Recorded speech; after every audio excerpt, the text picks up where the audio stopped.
August is National Breastfeeding Month, and we're also in the middle of World Breastfeeding Week. It's a time to raise awareness about the ways that you can give your baby a healthy head start. So joining me now to talk about this is certified lactation consultant Jill Wilson of the Breastfeeding Center of Pittsburgh. Full disclosure, I actually used the resources there with my third, and it was a wonderful experience. But tell us about the center itself and what services are provided. So the Breastfeeding Center is a lactation support center. We're inpatient, so moms, babies come to us for multiple breastfeeding challenges, weight, latching difficulties, nipple pain, all of those things.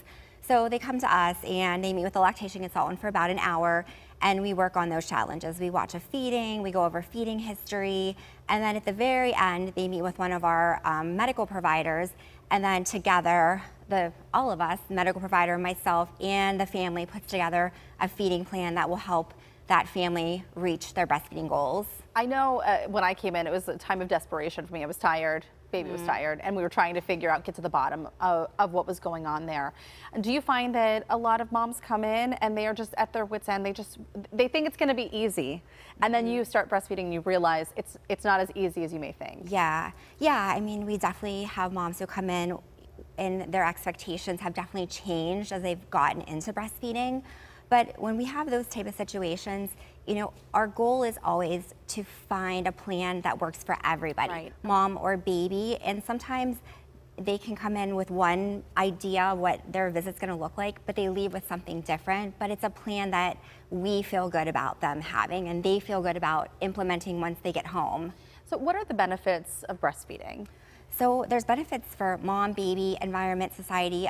You know, the biggest ones are for babies, a lot of reduction in risks of common childhood diseases, ear infections, GI infections, cold, viruses, things like that. Cognitive outcomes, better cognitive outcomes for babies as well. For moms, reductions in heart disease, type 2 diabetes, even postpartum depression, which is, really big right now.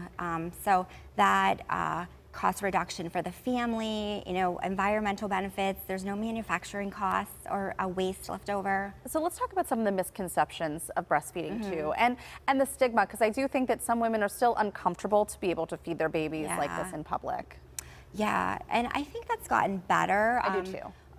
I think there's been this sort of revival and empowerment of feeding in public, that we need to normalize this because this is how babies are meant to feed. So it should be considered what is normal. Right. There was a recent study that showed it can actually cost a breastfeeding mother close to $11,000 a year. This included increased food intake because you're starving, supplies, vitamins, and then the time dedicated that you have to take away to pump and feed. Yeah. So how do you think that we can better support mothers in these potential costs in all of this?